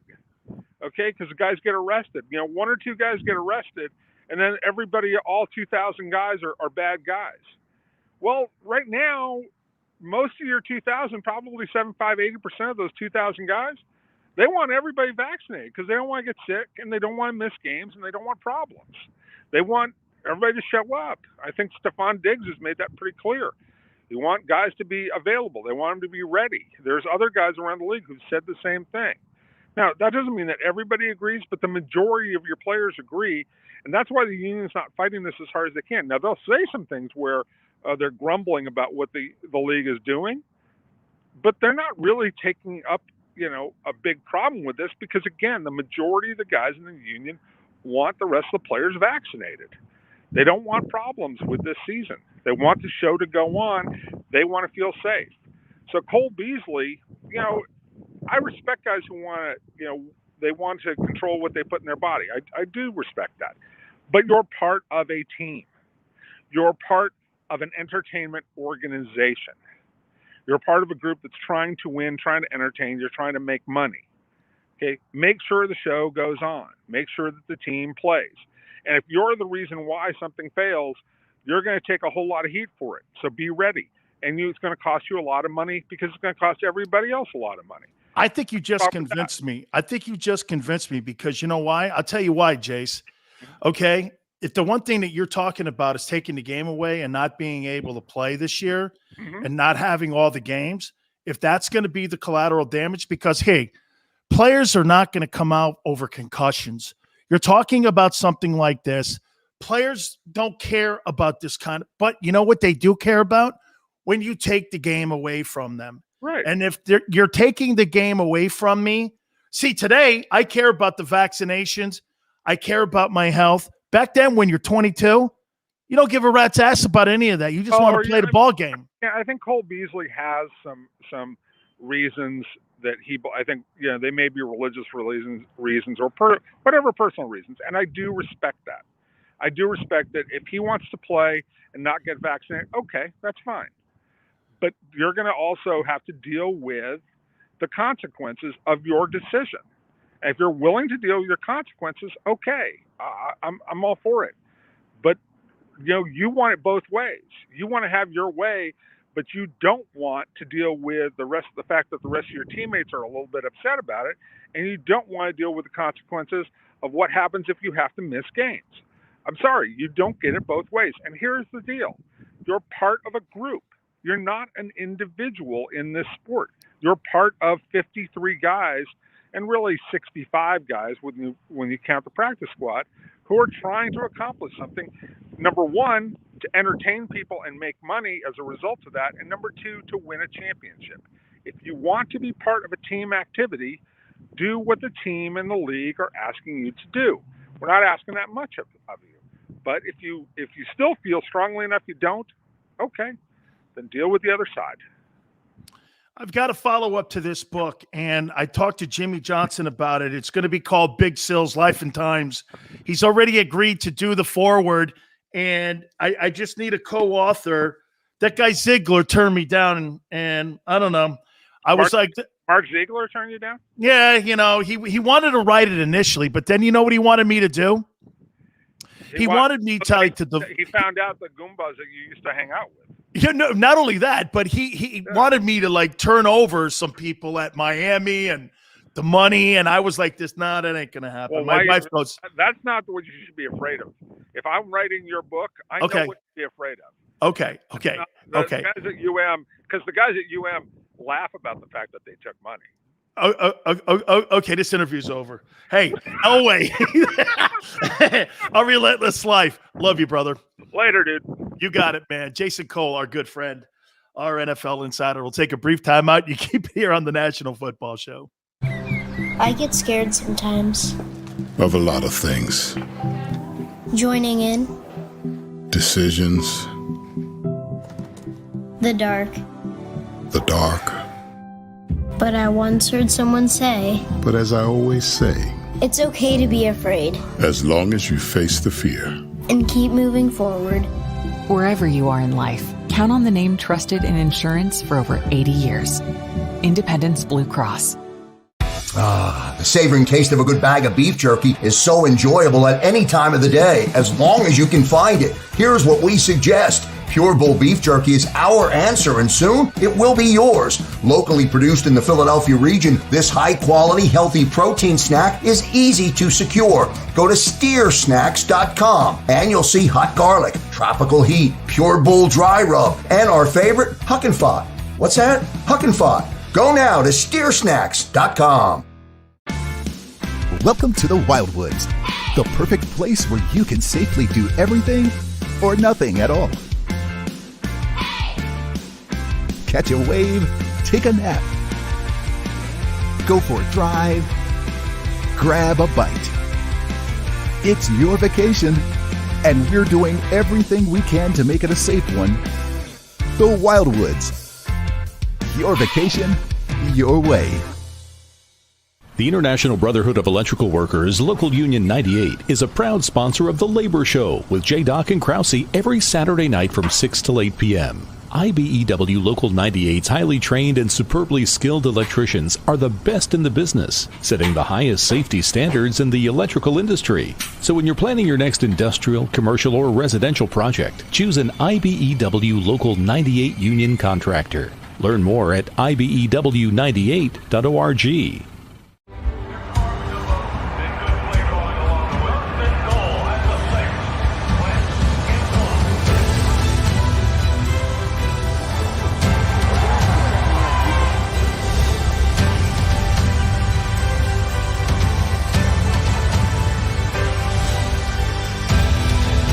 Field of life, First Trust Bank is there for you. Champions on three. 1, 2, 3. Because Philadelphia dreams deserve a Philadelphia bank. This is a key. It's a family tree. It's a pair of wings. It's a secret handshake. And a ticket to anywhere in the world. It's more than a uniform. It's the door to a world most people only dream of. There's Strong, and then there's Army Strong. Try it on at GoArmy.com.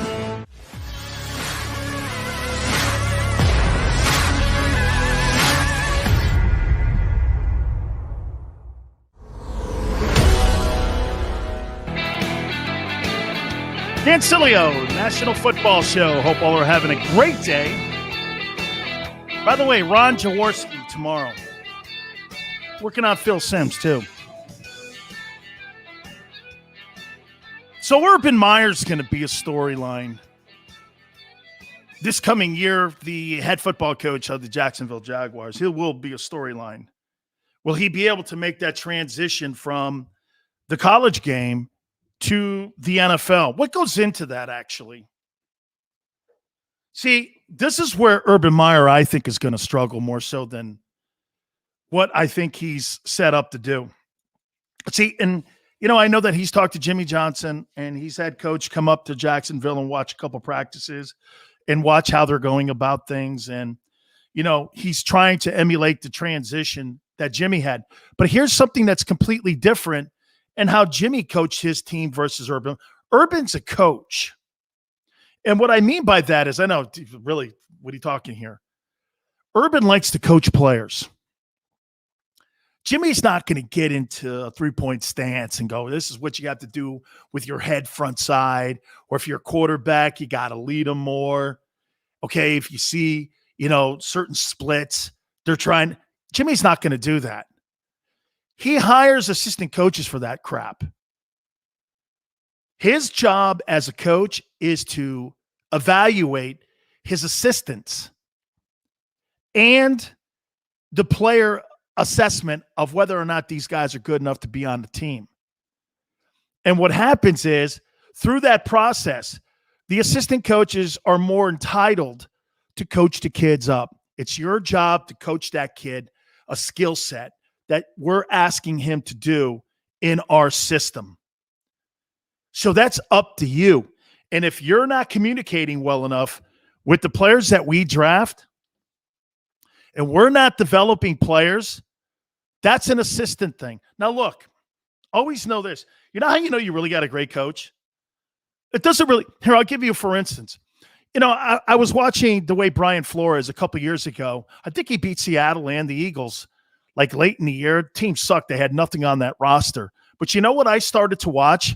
I started to watch how his assistant coaches and those players were playing and how they were asked to do a particular skill set, and they started winning ball games.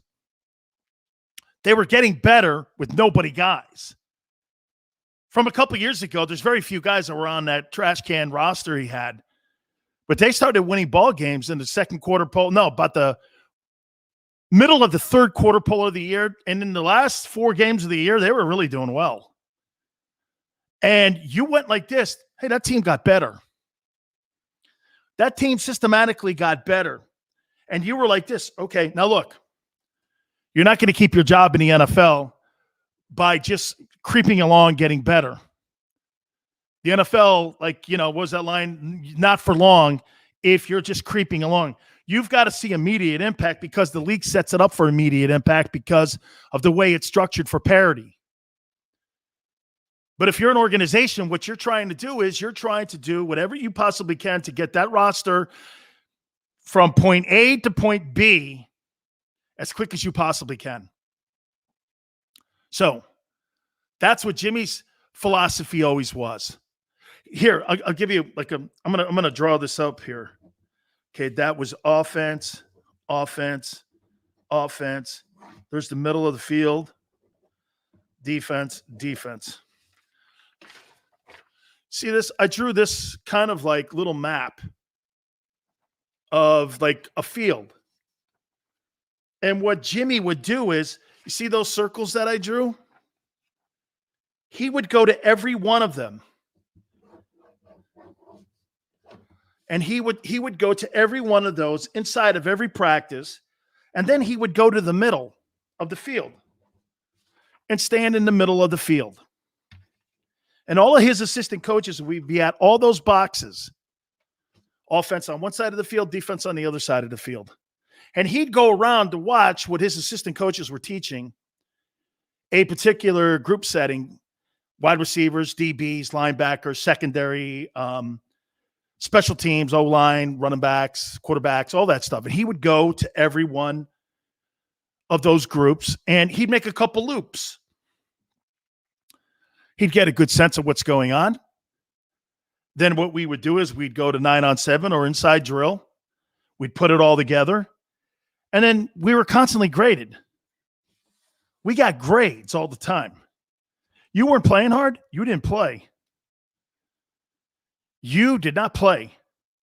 You had to play every freaking game or every practice like it was a ball game on Saturdays. There were no days off. It's funny, maybe that's where Belichick got that line from. There were none of that. He would be in that conversation, and let me tell you something. If you were lagging or you didn't play hard or you didn't practice hard or you didn't run to a freaking drill, you got yanked or you got rid of the riot act. You had a come to Jesus conversation. But he wasn't coaching you head inside, get your hands over here on the left-hand side. That's a poor technique on a 3 technique. That's not what he did. Urban Meyer, on the other hand, that's how he coaches.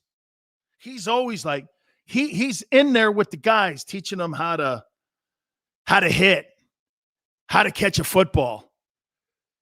This is going to be a time for him. He's got to show restraint. If he wants to make it, Urban's got to do less coaching and be more of a guy who is an organizational guy. This is what you'll do here. This is what you'll do here. This is what you'll do here. And that's how you become a head coach. When you're acting the other way, you know what you are? You're an assistant coach, still being a head coach. I'm telling you, that's a tough transition. Now, because he's had great success on the college ranks, that could also hurt him. Because college football compared to the NFL, my friends, it's completely different.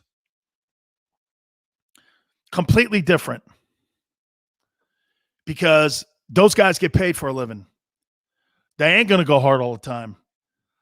They're going to be in a routine that they've developed. Getting NFL guys to practice hard in practice, that ain't happening. Because you got to save yourself. Because remember something. When you're in college, you got 85 guys on scholarship. Okay? You got 85 dudes on your roster. So if somebody gets banged up, you can miss a week. And you're not usually going to miss a beat. In the NFL, you miss a frontline guy, that could be detrimental to your entire season, especially if it's at the quarterback position. Or, hey, look at what we saw in the Super Bowl. Chiefs lost those 2 OTs. Patrick Mahomes was running for his life, was he not?